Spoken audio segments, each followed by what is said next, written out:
शुक्लां ब्रह्मविचारसारपरमामाद्यां जगद्व्यापिनीं वीणापुस्तकधारिणीमपयदां जाड्यान्धकारापहां हस्ते स्फाटिकमालिकां विदधतीं पद्मासने संस्थितां वन्दे तां परमेश्वरीं भगवतीं बुद्धिप्रदां शारदां।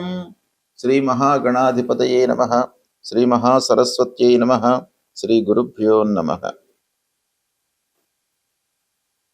శని గోచారము ఎలా ఉంటుంది అంటే 12 రాసులలో శనేశ్వరుడు సంచరిస్తూ ఉన్నప్పుడు మనకు ఎలాంటి ప్రభావాన్ని ఇస్తాడు అనేటువంటి విషయాన్ని మనం విశ్లేషించినట్టయితే శనికి అత్యంత ప్రాధాన్యత ఉంది గోచారం లోపల. ఎందుకు అనంటే శని అనంటేనే శనైశ్చరుడు అంటే మందగమనుడు, అంటే మెల్లగా సంచరించేటువంటి వాడు. అంటే ఒక రాశిలో 2.5 సంవత్సరాలు సుమారుగా ఉంటాడు. కనుక ఆ శని యొక్క ఎఫెక్ట్ అనేది ఆ రాశిలో జన్మించినటువంటి వారికి చాలా ఉంటుంది. కాబట్టి శని గోచారము అత్యంత ప్రాధాన్యతను సంతరించుకున్నటువంటి సంచారం. కనుక శని యొక్క ప్రభావము, శని అనగానే మనం భయపడవలసినటువంటి అవసరం లేదు. కాదంటే గోచార రీత్యా శనికి 3 స్థానాలు శుభస్థానాలుగా చెప్పబడి ఉన్నాయి. 3, 6, 11 అంటే 3వ స్థానము, 6వ స్థానము, 11వ స్థానంలో సంచరిస్తున్నప్పుడు శుభ ఫలితాన్ని ఇస్తాడు. మిగతా స్థానాలలో సంచరిస్తున్నాడు అంటే మిగతా స్థానాలు అనంటే ద్వాదశ, జన్మ, ద్వితీయ, చతుర్థ, అష్టమ ఈ స్థానాలలో సంచరిస్తున్నప్పుడు ప్రతికూల ఫలితాలను ఇస్తాడు. మిగతా స్థానాలు కొంత మధ్యస్థంగా ఉంటాయి. అయితే ప్రతికూలంగా సంచరిస్తున్నప్పుడు కూడాను అందరికీ ఒకే రకమైనటువంటి ప్రభావాన్ని చూపించడం. ఎందుకు అనంటే వాళ్ళ యొక్క రాస్యాధిపతికి శనికి ఉన్నటువంటి మిత్రత్వము, శత్రుత్వము, సమత్వము ఇలాంటి విషయాలను కూడాను మనం దృష్టిలో పెట్టుకొని చూడవలసి వస్తుంది. జన్మ సమయంలో ఆ శనేశ్వరుడు ఉన్నటువంటి స్థితి, అష్టక వర్గులో ఉన్నటువంటి పాయింట్స్, ఇవన్నీ కూడా ఎన్నో విషయాలు మనం కూలంకషంగా చూసిన తర్వాత ఇదమిద్దంగా శని యొక్క ప్రభావం ఎలా ఉంటుంది అనే విషయాన్ని మనం నిర్ధారణ చేసుకోవాలి. తదనుగుణంగా ఫలితాలను చెప్పుకోవడం అనేటువంటిది మనకు శాస్త్రం చెప్తుంది. కాబట్టి శని అనగానే మీరు భయపడవలసినటువంటి అవసరం లేదు. శని ప్రత్యేకంగా మిమ్మల్ని శిక్షించడు, మీ లోపల ఒక శిక్షణను తీసుకువస్తాడు. అంటే కష్టాలు నష్టాలు చూయించినప్పటికీ మిమ్మల్ని ఒక జీవితంలో మంచి మార్గంలోకి తీసుకురావడానికి చేయవలసినటువంటి పనులన్నీ కూడాను మీతోని చేయిస్తాడు, ఒక అనుభవాన్ని ఇస్తాడు. గనక శనైశ్వరుడి యొక్క గోచారము చాలా ప్రభావాన్ని చూయించేటువంటిది. మేషరాశి వారికి శని గోచారం ఎలా ఉందో తెలుసుకుందాం. అంటే శని ప్రభావము ప్రత్యేకంగా మేషరాశి వారికి ఎలా ఉంది అనే విషయాన్ని మనం చూసినట్టయితే శనైశ్వరుడు 29 మార్చి 2025 నుండి 3 జూన్ 2027 వరకు మీనరాశిలో సంచరిస్తున్నాడు. అంటే ఈ 2.5 సంవత్సరాలు దాదాపుగా మీనరాశిలో ఉంటున్నాడు. మీనరాశి అనగానే మేషరాశి వారికి ద్వాదశ స్థానం అవుతుంది. ద్వాదశ స్థానము అనంటే ఏలినాటి శని ప్రారంభం అన్నమాట. ద్వాదశ, జన్మ, ద్వితీయ స్థానాలను కలుపుకొని మనము ఏలినాటి శని అని పిలుస్తాం. అంటే 7.5 సంవత్సరాల శని. 7.5 సంవత్సరాల శనిలో ప్రారంభంలో మొదటి సైకిల్లో ద్వాదశ స్థానం వస్తుంది. అంటే ద్వాదశ స్థానంలో ఎంటర్ అయినాడు శనైశ్వరుడు మేషరాశి వారికి. అయితే శని మీనంలో ఉన్నాడు. మీనము ఎలాంటి రాశి, ఆ మీనరాశ్యాధిపతికి శనికి ఉన్నటువంటి బాంధవ్యం ఎలాంటిది అనేది కూడాను మనం పరిగణనలోకి తీసుకోవాలి. శనైశ్వరుడు మేషరాశికి అధిపతి కుజుడు కనుక కుజుడికి శని సమత్వము కలిగినటువంటి గ్రహము. కానీ శనికి కుజుడు శత్రువు అవుతున్నాడు. అంటే సమశత్రుత్వము కలిగినటువంటి గ్రహాలు అన్నమాట. ఎవరు? ఈ అంగారకుడు, తర్వాత శని. ఇకపోతే ద్వాదశ స్థానం ప్రతికూలమైనటువంటి స్థానం. ఇక ప్రవేశ సమయంలో ఈ శని ఏ మూర్తిలో ప్రవేశిస్తున్నాడు అనేది కూడాను మనకు ప్రధానంగా గోచారం లోపల మనం తీసుకుంటాం. ఏంటంటే ప్రవేశ సమయాన్ని లెక్కలోకి తీసుకున్నట్టయితే లోహమూర్తిగా ద్వాదశ స్థానంలో ప్రవేశిస్తున్నాడు. సో ఇవన్నీ కూడాను మనం లెక్కలోకి తీసుకున్నట్టయితే ఫలితం ఎలా ఉండబోతుంది మేషరాశి వారికి అనేది మనము చూసినట్టయితే, ఇందులో మనము ద్వాదశ స్థానము ఏలినాటి శని అని భయపడవలసినటువంటి అవసరం లేదు. ఎందుకంటే శనేశ్వరుడి యొక్క ప్రభావము తగ్గుతుంది. ఎప్పుడు తగ్గుతుంది? సూర్యుడు ప్రబలంగా ఉన్నప్పుడు, సూర్యుడు మంచి స్థానాల్లో సంచరిస్తున్నప్పుడు, రాహు మంచి స్థానంలో ఉన్నప్పుడు, అంగారకుడు మంచి స్థానంలో ఉన్నప్పుడు శనేశ్వరుడి యొక్క ప్రభావం తగ్గుతుంది. వీటన్నిటిని కూడాను మనం దృష్టిలో పెట్టుకొని ఫలితాలను మనము చెప్పుకోవాలి. అయితే శని ముఖ్యంగా కర్మకారకుడు, అంటే మనం చేసేటువంటి పని పైన ప్రభావాన్ని చూయించేటువంటి గ్రహము.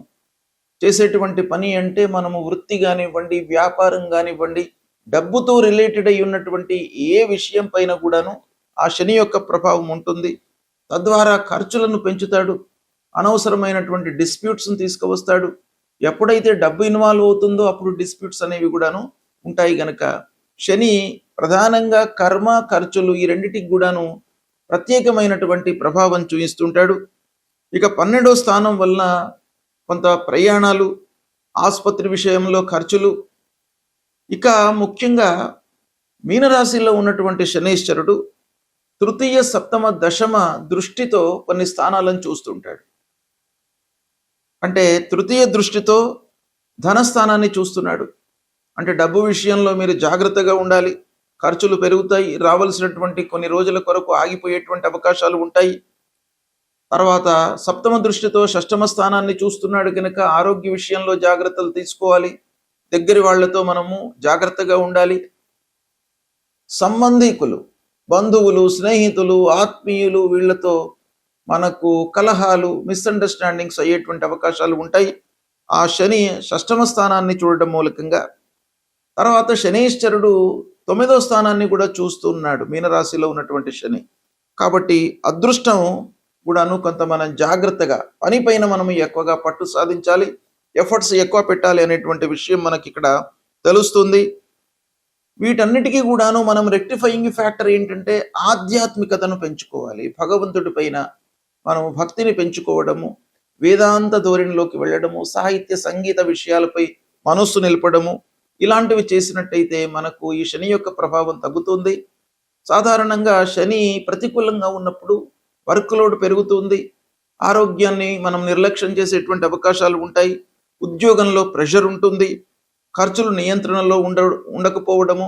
కనుక ఖర్చులను మనం నియంత్రించుకోవడం చాలా అవసరము. కుటుంబం లోపల కూడాను చిన్న చిన్న డిస్ప్యూట్స్ ఎదురయ్యేటువంటి అవకాశాలు ఉంటాయి. ఓవరాల్గా ఆరోగ్య విషయంలో జాగ్రత్తలు తీసుకోవాలి. సేవా కార్యక్రమాలలో మీరు పాల్గొనేటువంటి అవకాశం బాగా కనబడుతుంది. ఇక శని దృష్టి వల్ల మట్టుకు మిశ్రమ ఫలితాలు గోచరిస్తున్నాయి. రుణాలు పెరిగేటువంటి అవకాశాలు ఉన్నాయి కాబట్టి రుణం తీసుకునేటప్పుడు కొంత జాగ్రత్త పడండి. మిత్రుల యొక్క సహాయ సహకారాలు మీరు ఎక్కువగా ఎక్స్పెక్ట్ చేసేటువంటి అవకాశం ఉండదు ఈ ద్వాదశంలో ఉన్నప్పుడు. కనుక మీ పైన మీరు విశ్వాసాన్ని పెంచుకోవడము చాలా ముఖ్యమైనటువంటిది. చివరిగా ఈ శని యొక్క ఫలితము ద్వాదశ స్థానంలో ఉన్నప్పుడు ఏంటంటే మనకు సహనము బాగా అవసరం.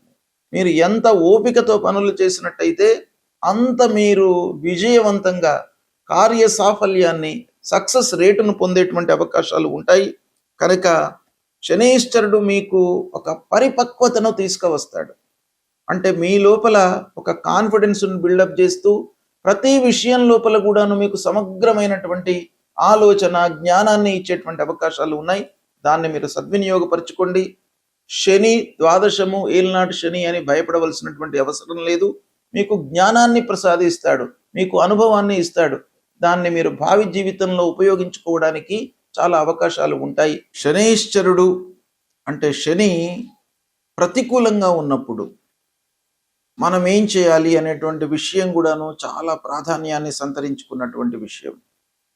శని తప్పకుండా ఏదో రకంగా మనను కష్టపెడుతుంటాడు, ఆదాయము విషయంలో ఇబ్బంది పెడతాడు, అనేక రకమైనటువంటి ఫలితాలు మనకు చేతికి అందవలసినటువంటివి ఏదో రకంగా మిస్ అవుతూ ఉంటాయి.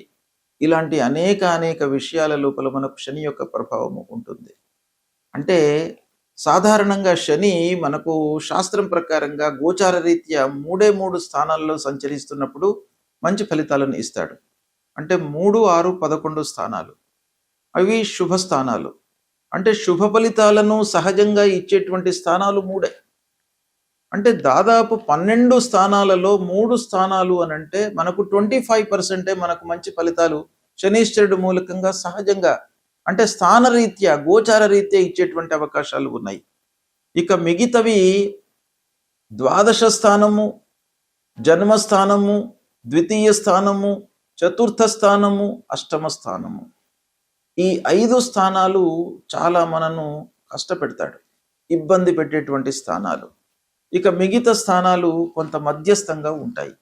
ఈ విధంగా మనము శని యొక్క స్థానాలను క్లాసిఫై చేసుకోవడము చాలా అవసరము. ఏ స్థానాలలో ఉన్నాడు అనేటువంటి విషయాన్ని మనం గమనించి దానికి అనుగుణంగా పరిహారాలు చేసుకోవాలి.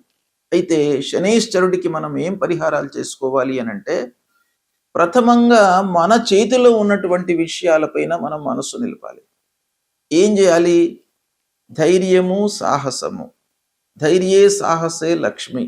అంటే ధైర్యంతో మనం స్టెప్స్ తీసుకోవాలి, ఆలోచనను జోడించాలి. అంటే సాహసము, కేవలం సాహసం మనకు ఫలితాలను ఇవ్వదు. సాహసంతో పాటుగా కొంత మనకు బుద్ధి, విచక్షణ, ఆలోచనను కూడాను జోడించినట్టయితే సత్ఫలితాలను ఇస్తాడు. శని మూలకంగా కలిగేటువంటి దుష్ప్రభావము తగ్గుతుంది.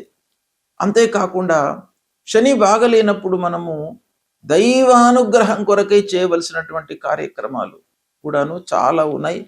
వాటిని కూడాను మనం దృష్టిలో పెట్టుకొని శనికి సంబంధించినటువంటి మూల మంత్రాన్ని ప్రతినిత్యం కూడాను మీరు చదువుకోండి. నీలాంజన సమాభాసం రవిపుత్రం యమాగ్రజం ఛాయా మార్తాండ సంభూతం తం నమామి శనీశ్వరం అనేటువంటి మూల మంత్రాన్ని ప్రతినిత్యం చదువుకోండి. ఆంజనేయ స్వామి దేవాలయానికి వెళ్ళండి, ఆంజనేయ స్వామి యొక్క అనుగ్రహాన్ని పొందండి. హనుమాన్ చాలీసా పారాయణం చెయ్యండి.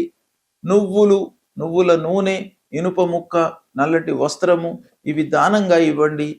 మీకు అనుకూలమైనట్టయితే ఒకరికి ఇద్దరికి శనివారం రోజున అన్నదానం చెయ్యండి. అంటే నీడీ పర్సన్స్ ఎవరైతే ఉన్నారో, ఆకలితో అలమటించేటువంటి వాళ్ళు, ఇబ్బంది పడుతున్నటువంటి వాళ్లకు డబ్బులు ఇవ్వకుండా మీరు అన్నం పెట్టించండి వాళ్లకు. తద్వారా మీకు ఆ శని యొక్క దుష్ప్రభావం తగ్గుతుంది. ఈ పరిహారాలను చేసుకోండి. శని మిమ్మల్ని ఏమీ చేయడు. మీరు శని గురించి బాధపడవలసినటువంటి అవసరం లేదు. శని మీ లోపల ఒక క్రమశిక్షణను తీసుకువస్తాడు, గుణపాఠాలను నేర్పిస్తాడు.